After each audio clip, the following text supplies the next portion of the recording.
अस्सलाम वालेकुम, warm welcome to another episode of Econowise. आज हमारे 3 सवाल होंगे। पहला सवाल कि जितनी छुट्टियां हम ईद पर दे रहे हैं उससे इकोनॉमी पे क्या असर पड़ेगा। दूसरा सवाल कि तरसीलात में, बैरूनी तरसीलात में रिकॉर्ड इजाफा हुआ है, क्या ये हुकूमत के ऊपर ट्रस्ट है।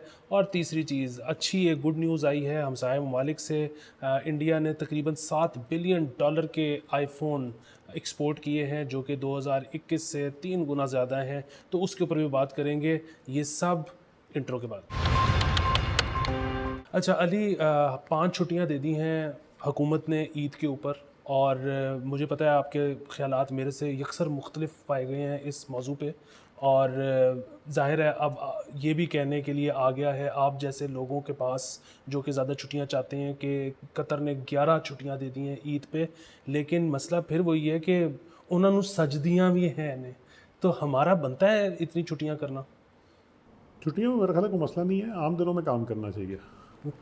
तो जो लोग आम दिनों में काम नहीं कर रहे ना, वो फिर जब बाद में कहते हैं सारा दिन ट्विटर पे बैठे रहते हैं, और फिर उसके बाद जब छुट्टियां लंबी हो जाती हैं फिर लंबे लंबे थ्रेड करते हैं कि इस मुल्क को अफोर्ड हो सकता है।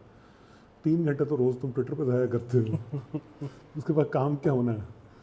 तो लेकिन ये मेरा अच्छा, सो एक इसका ना ये हो गया, एक पैरेलल इकोनॉमिक रैशनल ये है कि साल में फिक्स्ड टाइम स्लॉट के ऊपर इस तरह के जो लंबी बाउट्स हैं वेकेशन की, ये भी एक्चुअली इकोनॉमी का इनेबलर होती हैं। सो मसलन जिस तरह चाइनीज़ न्यू ईयर है, चाइनीज़ न्यू ईयर की जो छुट्टियां हैं वो चाइना का सबसे ज़्यादा हैपनिंग इकोनॉमिक सीज़न होता है। मतलब ईद पाकिस्तान में एक बड़ा हैपनिंग इकोनॉमिक सीज़न होता है, बट लंबी छुट्टियों से एक चीज़ ये होती है कि जिस तरह ट्रैवल है, रिक्रिएशन है, फूड है, इस तरह की इंडस्ट्रीज़ जो हैं इनके लिए ये बड़ा क्रिटिकल बूस्टर होता है, और उनको मतलब इसको कहते हैं ना, उन इंडस्ट्रीज़ की थ्राइविंग और ग्रोथ के लिए भी ये बड़ा एक क्रिटिकल एलिमेंट होता है। तो मतलब मेरा नहीं ख्याल है कि इस चीज़ से कोई फ़र्क पड़ता है कि आप साल में 2-3 फेस्टिवल्स के ऊपर लंबी ड्यूरेशन की छुट्टियां देते हैं।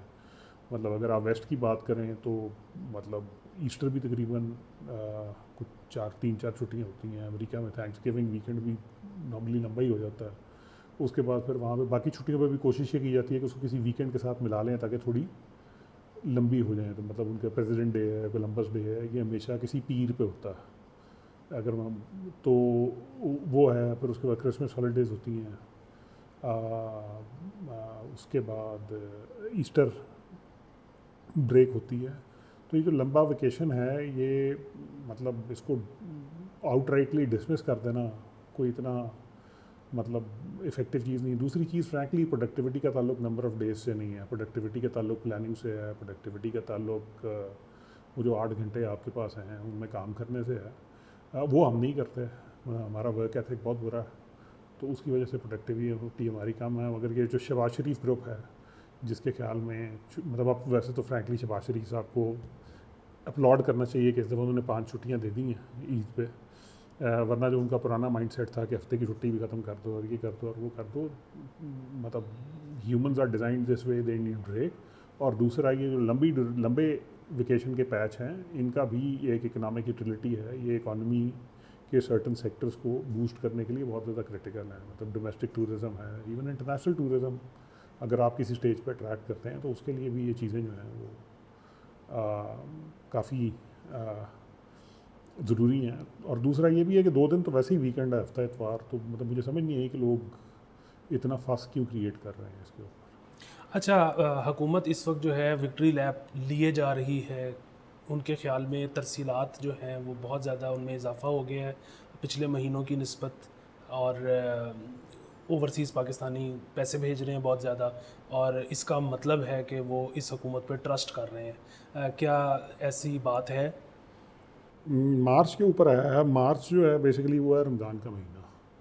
तो रमज़ान और ईद में वैसे ही एक स्पाइक आती है। मतलब ये किसी कॉमन सेंस वाले आदमी को भी पता होनी चाहिए। पहले तो मतलब उन सहाफ़ियों को सलाम करना चाहिए जो अखबारों में खबरें लगा देते हैं। मतलब फ्रैंकली 2 चीज़ें ही हो सकती हैं, या तो कॉम्प्रोमाइज़्ड हैं या बिल्कुल ही मैले हैं। और क्योंकि मतलब बड़ी कॉमन सेंस की चीज़ है, और ये एक्चुअली अगर आप हिस्टोरिकल डाटा उठा के देख लें तो आपको पता चल जाएगा इसके ऊपर कि रमज़ान और ईद ये 2 सीज़न ऐसे होते हैं। तो कह रहे हैं कि 7 माह की सबसे ज़्यादा रिकॉर्ड तरसीलात आई हैं। तो 7 माह की ज़ाहिर सी बात है, 7 माह में पहली दफ़ा रोज़े और ईद आई है, तो उसी पे आनी सी, और क्या होना था यार। हाँ, मतलब रोज़ों में तो हाँ, अमूमन जो लोग बाहर भी रहते हैं वो बाहर ज़कात इधर ही देते ज़कात हैं। इधर ही देते हैं। अभी बड़ी ईद के ऊपर एक और स्पाइक आती है वहाँ पे, मतलब जब ये कुर्बानी भी वो इधर ही कुर्बानी, करते हाँ हैं। कुर्बानी भी इधर करते हैं, उसके अलावा वैसे भी सोर्स। लेकिन सबसे ज़्यादा जो मतलब एक्चुअली मतलब मेरा अपना ख्याल है कि जब अप्रैल की रेमिटेंसेज आएंगी तो वो शायद मार्च से भी ज़्यादा इसलिए होंगी क्योंकि ईद पे रेमिटेंसेज हिस्टोरिकली सबसे ज़्यादा आती हैं। मतलब वो या तो वो मार्च के एंड आखिरी हफ्ते में अकोमोडेट हो गई होंगी क्योंकि ईद इस दफ़ा को 20-21 के आसपास है, हम्म। तो वरना वो उसका बल्क जो है वो एक्चुअली 1 अप्रैल के बाद आएगा, तो मतलब वो देखना पड़ेगा। लेकिन मार्च अप्रैल दोनों में रेमिटेंस अच्छी होनी चाहिए थी, मतलब ये कॉमन सेंस की बात थी। मतलब इस पर समझ नहीं आई कि ये मतलब ये समझ नहीं आती कि अखबार का फ्रंट पेज और जियो की दूसरी हेडलाइन कैसे बन जाती है। अच्छा, आखिरी हम जो चीज़ डिस्कस करने लगे हैं अच्छा एक चीज़, सॉरी, मैं हाँ। यहाँ पे एक और चीज़ भी हेडलाइन बन जाती है। इस साल महंगाई इतनी, लोग बाज़ारों में कुछ खरीद नहीं रहे, ये हर साल मैं देखता आ रहा हूँ, कल भी मैं देख रहा था। तो ये भी क्लीशेड चीज़ें हैं यार, मतलब इनको छोड़ देना चाहिए अब। मतलब हर साल एक ही स्टोरी कि महंगाई की वजह से अवाम कुछ खरीद नहीं सक रहे, लिबर्टी जाओ शाम को पार्किंग नहीं मिलती। अवाम उतना ही खरीद रहे हैं, मतलब ये नहीं कि आपको बहुत अच्छा ज़िंदगी गुजर रही है, बट अवाम उतने ही खरीद रहे हैं जितना पिछले साल खरीद रहे थे, जितना उससे पिछले साल खरीद रहे थे। नॉर्मली ये हर दफ़ा एक क्लीशे होता है। फिर पेट्रोल 5 रुपये बढ़े, 10 रुपये बढ़े, 30 रुपये बढ़े, वो एक ही बंदा माइक लेके गवर्नमेंट हमारा ख्याल करे, ऐसे नहीं। मतलब ये जो क्लीशेज़ हैं इससे थोड़ा सा बाहर निकले, क्लीशेज़ से बाहर निकले तो मेरा ख्याल है थोड़ा सा शायद ये जो गवर्नेंस वाले डिसीजन है ये भी ठीक होना शुरू हो जाए।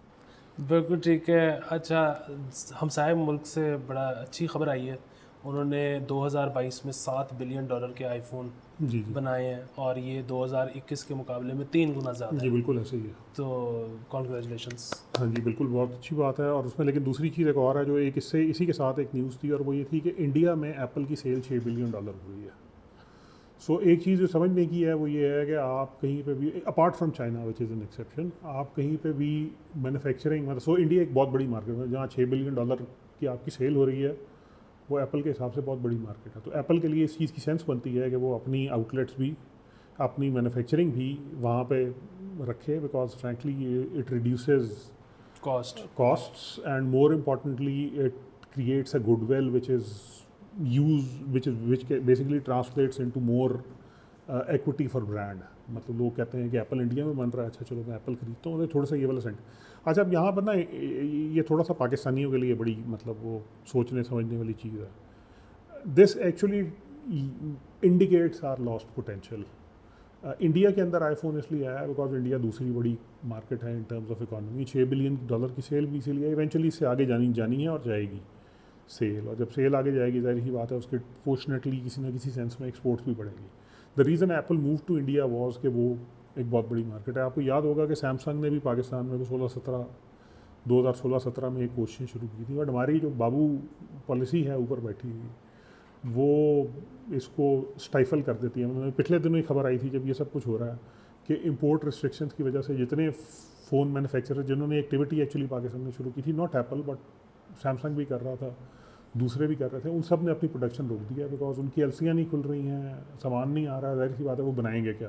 तो अब आप ये सोचें कि इंडिया एप्पल अपनी मैन्युफैक्चरिंग इंडिया में मूव करे और इंडिया की गवर्नमेंट जो है वो चिप्स की एलसी खोलना बंद करता है, तो वो 2-3 महीने में एप्पल भी वहाँ से साफ़ होगा। तो ये बेसिकली प्रायोरिटीज़ की गेम है। जब आप एक दफ़ा इस तरह की चीज़ों की डोमेस्टिक प्रोडक्शन इन्हांस करेंगे तो अल्टीमेटली इसमें पोटेंशियल, और इनको प्रोटेक्शन के बगैर इन्हांस करेंगे तो अल्टीमेटली पोटेंशियल इसी चीज़ का है, मेरिट पे इन्हांस करेंगे तो अल्टीमेटली पोटेंशियल इसी चीज़ का है कि आगे चल के आप इन चीज़ों को एक्सपोर्ट भी करेंगे। बिकॉज फ्रैंकली अगर सैमसंग ने फ़ोन बनाने हैं और उसको ये लगता है कि उसकी जितनी प्रोडक्शन है उसका 8% ग्लोबल का है, 5% या 6% डिपेंडिंग ऑन पॉपुलेशन पाकिस्तान में होगा, तो वो अपनी मैन्युफैक्चरिंग पाकिस्तान में मूव करेगा। जब वो पाकिस्तान में मैन्युफैक्चरिंग मूव करेगा तो फिर उसने जो बाकी छोटी जगहों की डिमांड पूरी करनी है वो भी फिर कोशिश यही करेगा, या हाई कॉस्ट जगहों की डिमांड पूरी करनी है जैसे यूरोप वगैरह है, तो कोशिश यही करेगा कि अच्छा ठीक है ये एक प्लांट, मेरी फैसिलिटी है, एक प्लांट एग्जिस्ट करता है,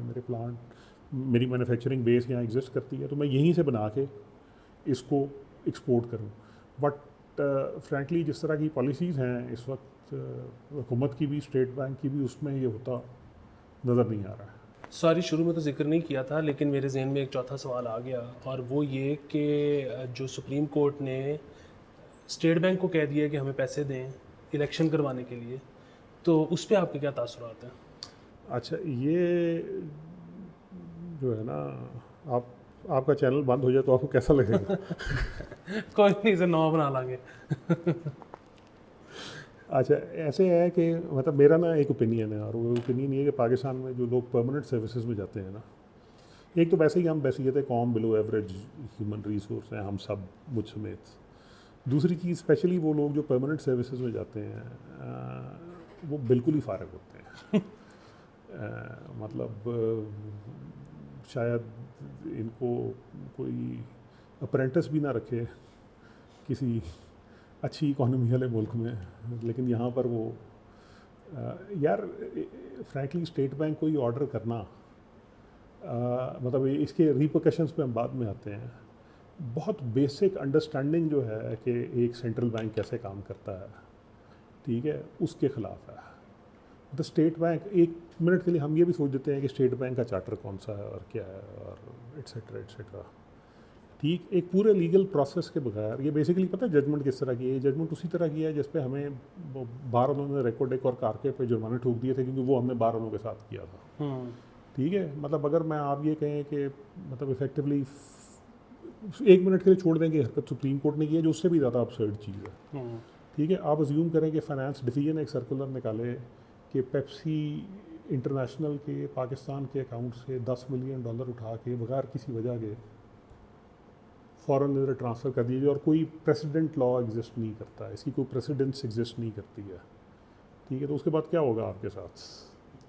ठीक है, ये वही हुआ है। मतलब पैसे स्टेट बैंक के नहीं हैं, ठीक है। स्टेट बैंक एक सेंट्रल बैंक है, लेंडर ऑफ लास्ट रिजॉर्ट है, करेंसी मैनेज करता है, करेंसी इशू करता है, और फिर आगे स्टेट बैंक वो करेंसी या गवर्नमेंट को दे सकता है या बैंकिंग सेक्टर को देता है। अब तो गवर्नमेंट की भी इमरान खान साहब पार काट गए थे उसके जाते जाते, ठीक है। फिर दूसरा, यही सुप्रीम कोर्ट भूल गई है कि 1.5-2 साल पहले जब स्टेट बैंक एक्ट आया था तो इसी के पास किसी ने को दरख्वास्त डाली थी कि जी चीफ साहब इसके ऊपर आप हमें फ़ैसला करके दें या मुल्क की खुद मुख्तारी, तो उन्होंने उसको खुद स्ट्राइक डाउन किया हुआ, ठीक है।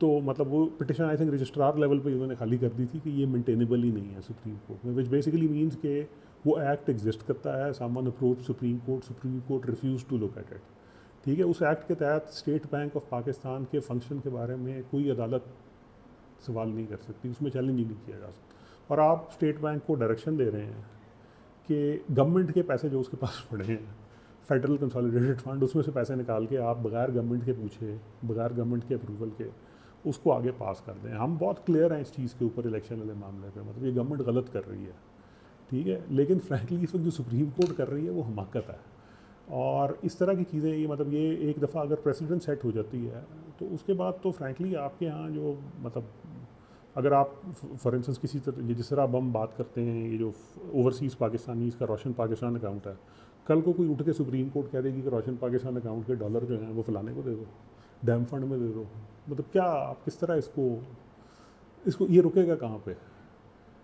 ठीक है, सुप्रीम कोर्ट अगर कंटेम्प्ट लगाना चाहती है फाइनेंस मिनिस्टर पे, सेक्रेटरी फाइनेंस पे, पूरी फाइनेंस डिवीजन के ऊपर, बिल्कुल लगाए, वो लीगल राउट है। लेकिन स्टेट बैंक को इसमें इन्वॉल्व करना और ये कहना कि वो जो गवर्नमेंट के पैसे हैं वो गवर्नमेंट के कहे बगैर उठा के एंटिटी एक्स को दे दिए जाएं और एंटिटी एक्स फिर उससे ये करवा ले, यार मतलब वो कॉन्ट्रैक्ट लॉ की कुछ बेसिक्स हैं जो भी मेरा ख्याल है कि हमारी सुप्रीम कोर्ट में बैठे साहिबान को, मतलब सबसे एपेक्स कोर्ट के सबसे एपेक्स पोजीशन पर बैठे साहब को समझ नहीं आ रही है। मतलब दिस, वो जिसको कहते हैं ना वो बनाना रिपब्लिक 4 बजे यूट्यूब पे होता सुना है रोज़ पाकिस्तान में आजकल, ये बनाना रिपब्लिक होती है। ये एपेक्स का मतलब होता है उज़्मा, मतलब सबसे ऊपर। हाँ जी। अच्छा, थैंक यू सो मच। और 10वें वकीला सरकारी केड़ा लॉ है, दिल नू चुरावे जेड़ा ओदी की सज़ा है। तो इस शेर के ऊपर हम आज का एपिसोड ख़त्म करते हैं। फिर मुलाकात होगी होपफुली इसी हफ्ते। खुदा हाफिज़।